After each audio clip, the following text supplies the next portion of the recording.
Assalamualaikum warahmatullahi wabarakatuh. Perkenalkan, nama saya Ryan Rafizaki dengan NIM 2401113091 dari mahasiswa jurusan Administrasi Publik angkatan 2024. Di sini saya akan membuat video untuk pelaksanaan ujian akhir semester mata kuliah Teori Organisasi dosen pengampu Dr. Zulkarnaini SLS MSc. Baik, soal yang pertama, apa hambatan struktural dan budaya yang terlihat dari kasus ini? Setelah saya menganalisis dari kasus tersebut, untuk jawabannya ialah hambatan strukturalnya ialah pelaksanaan e-government masih banyak terhambat oleh kondisi infrastruktur yang belum merata. Di banyak daerah, akses internet masih lambat dan perangkat yang digunakan juga belum memadai, sehingga pelayanan digital tidak bisa berjalan optimal. Selain itu, kemampuan sumber daya manusia juga masih rendah. Tingkat literasi digital ASN yang baru sekitar 34,8% menunjukkan pegawai yang belum siap mengoperasikan sistem baru. Dari sisi regulasi dan pendanaan pun masih terbatas. Misalnya belum adanya blueprint e-government di tingkat daerah. Hal ini membuat pelaksanaan tidak memiliki standar yang jelas dan sulit diawasi secara menyeluruh. Dan untuk hambatan budayanya ialah budaya birokrasi yang masih kaku dan juga hierarkis sangat menjadi penghambat. Banyak perangkat daerah membatasi ruang gerak yang sebelumnya lebih fleksibel saat dikerjakan secara manual.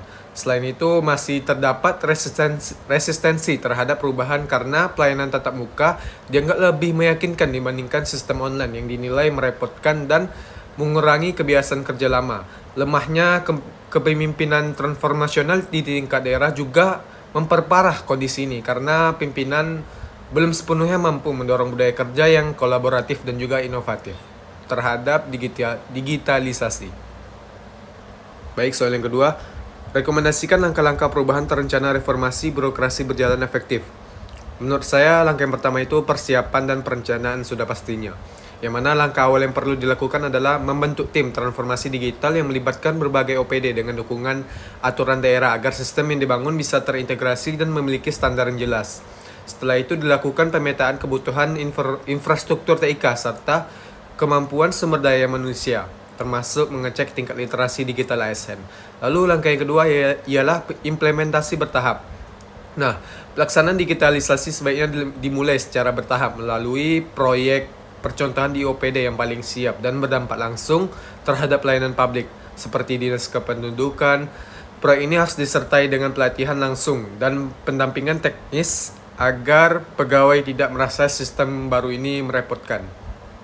Lalu langkah yang ketiga ialah penguatan budaya dan monitoring. Nah, agar perubahan berjalan berkelanjutan, kepemimpinan transformasional harus benar-benar diterapkan, misalnya melalui program manajemen perubahan, pemberian intensif bagi ASN yang adaptif, serta sanksi bagi yang terus-menerus menolak perubahan. Baik, soal selanjutnya, identifikasikan 3 jenis resistensi perubahan yang mungkin terjadi dan usulkan solusi manajemen perubahannya. Nah, yang pertama itu ialah resistensi individu, yang mana resistensi ini muncul dari ketakutan dosen dan staf fakultas terhadap ketidakpastian e-learning serta persepsi bahwa sistem digital mengurangi kenyamanan kerja manual. Untuk solusi manajemen perubahannya itu yaitu lakukan komunikasi terbuka dan pelatihan intensif untuk membangun pemahaman manfaat seperti efisiensi waktu, sehingga itu mengurangi kekhawatiran pribadi. Lalu yang kedua ialah resistensi kelompok, yang mana fakultas itu cenderung mempertahankan pola manual karena inersia kelompok, di mana norma kolektif menolak perubahan demi menjaga soliditas internal. Untuk solusi manajemen perubahannya ialah libatkan perwakilan fakultas dalam desain sistem melalui workshop partisipatif, sehingga menciptakan rasa kepemilikan dan mengurangi penolakan kolektif. Lalu yang ketiga ialah resistensi struktural.